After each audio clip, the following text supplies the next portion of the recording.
We're checking out the Neoca 2S.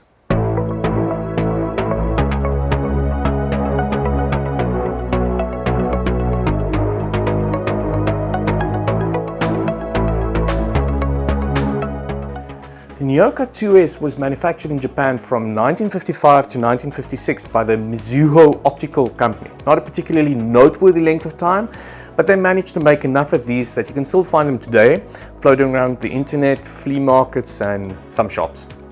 It was also sold in the US as a Brumberger by a retailer called Brumberger, so it was basically a white label product for a short while too. My copy of the Neoca 2S is in a fairly decent nick for a camera that is 2 years shy of 70. As these things go, I suspect I overpaid for it somewhat, and about a day into owning it, the shutter malfunctioned and I paid 3 times the purchase price to have it repaired and serviced. Now, in the time that it was not functioning, I was however able to use it as a prop in a music video for DJ Kosher called Mad World. And I think it looked pretty awesome.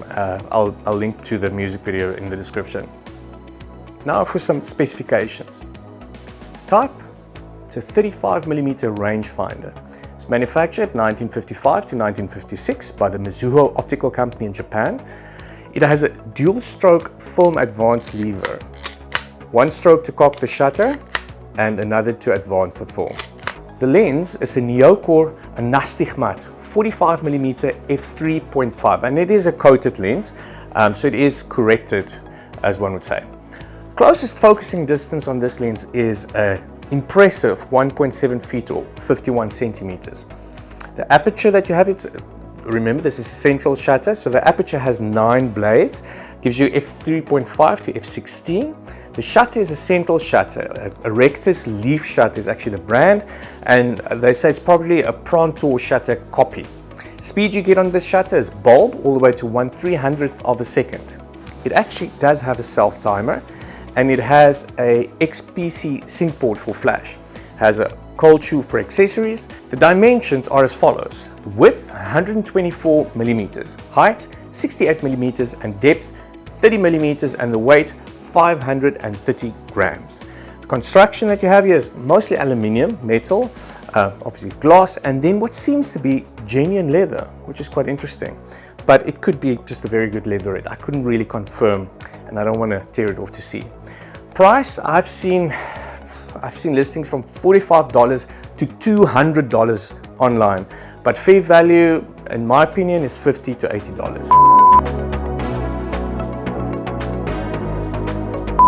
Before we have a look at my findings of the camera, let's quickly have a look at some of the pictures I was able to make with this camera on some of my outings. On this outing, I used Kodak T-Max 400, which proved to be a little bit of a challenge. If you're in the sunny South Africa, your maximum aperture is f16, or the smallest aperture is f16, and your maximum shutter speed is a 300th, so you're kind of always hanging around that sort of exposure. But it proved to be fun anyways.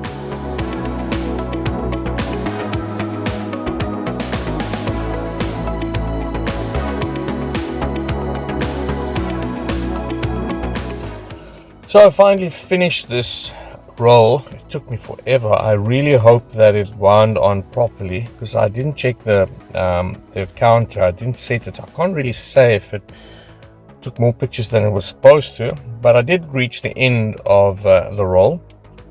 So how you basically rewind this, you press that little button, and then you just turn here until you get right to the end, which I already did, and then you lift that up, open the back door, oops, and there we go, T-Max 400. Let's see what happened. Right, and here we have our first image to look at, and it's really sharp. It's a nice image, middle of the day, and so I'm pretty sure I shot it at 300th of a second f16, which would correlate with the f16 rule, or the Sunny 16 rule. It's quite sharp. I mean, I shot at infinity. Not all lenses are sharp at infinity. This lens, it's really sharp at f16, and yeah, the shot renders really nicely. Now let's quickly talk about what happened here. So at some point, I think I might have accidentally hit the rewind button, which would then basically stall the advance lever, or at least put some drag on it. I would hope that's, otherwise there's a problem with advancing of the camera. I would hope that's not the case after having it serviced at quite a cost. So a couple of the images, actually a number of the images on this roll were half double exposures, you know, so the spacing from frame to frame wasn't great, but because it didn't happen right from the beginning, something tells me I accidentally hit the rewind button and this happened. And I got this image. Unfortunately, this image also suffered from having a bit of a double exposure on the side, but I cropped in, and I really like this image. This is what this camera is great for. It's got a really nice sort of street photography usability factor about that, if that means anything to anybody. Okay, so I'm a big fan of Saul Leiter, or Leiter, or Later, and this is sort of paying homage to him. This is one of the few images where I exposed close to wide open. I would imagine f3.5, and it's a fairly close focusing distance, which is a challenge with a rangefinder like this, with no parallax markings in the viewfinder. But as this image is kind of, you know, it's not, you have a bit of leeway in how you compose. I could get away with it. I am still impressed with that type of, you know, sort of image. I could still get a sharp focus with a fairly shallow depth of field, and I really do like this shot. This is one of those situations where the subject does all the work for you, as long as you get a good exposure. Well, as you can see, my framing is slightly off, and the reason for that is this is one of those frames again where we got a double exposure, and I had to crop in just to cut away that double exposure. Apart from that, I think the contrast is good, but that might also have more to do, quite honestly, with the film processing and scanning than it does with the actual camera. What I do like is there's no serious aberrations that I noticed from the camera, and it renders really nicely. So while shooting some interviews for a commercial job, I asked the subject, you know, she's a winemaker from Kleine Zalze Estate in Stellenbosch, South Africa, if she would mind if I just quickly took a picture using this old camera. It was fairly low light, nothing too hectic. I had some video lights obviously going, and I just really wanted to give it a bash with a portrait. And I think, I mean, rangefinders are not known for portrait work, more street photography, that sort of candid type of vibe. But I think the camera worked really nicely for that. It wasn't easy to shoot in the conditions there, but I think it worked out well. How to take a selfie with a manual camera? Well, basically, if it has a close enough focusing distance, you put the camera on your eye and you stick out your hand, you focus on your hand, then you put that camera in that hand, turn it around towards your face and take a picture. And that should get you more or less sharp focus if you're at a forgiving aperture like f16 with lots of depth of field. So here we have an example of a shot being ruined by that advanced spacing little bit of issue. So what I did is I went ahead and just cropped it a little bit better. This was a fairly overcast day in Cape Town, but even on days like that in summertime, the cloud cover is quite high, it's very bright. So I was still able to shoot at f16. I'm fairly certain it was probably something close to infinity, and probably like 1/100th of a second. And yeah, this is just proof that these type of cameras are really fun to use for street photography, just sort of random stuff in the city as you walk around. So if we just scroll through some images, if you're shooting at infinity, it's sharp and it's easy to shoot with. If the composition parameters are not too tight, you've got a lot of leeway to work with. The fact that it doesn't have a light meter obviously renders it less usable for the average person who's maybe not that confident with guessing exposures, or who doesn't have a external light meter handy.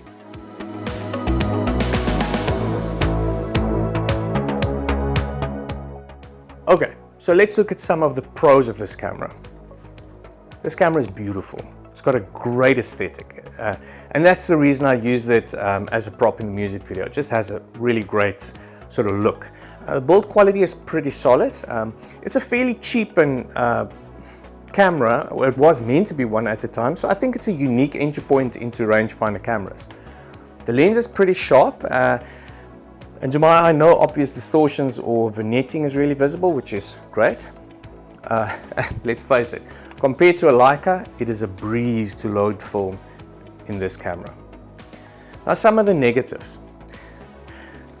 This double stroke lever system is quaint, but it can create a problem, especially with that rewind button so close to it, and I suspect that's the reason why my film didn't wind properly and the spacing's not right. I think I might have touched that accidentally as I wound on. Also, it's an intricate system, and online I've seen that most people seem to experience some issues with their shutter at some point in their ownership of this camera.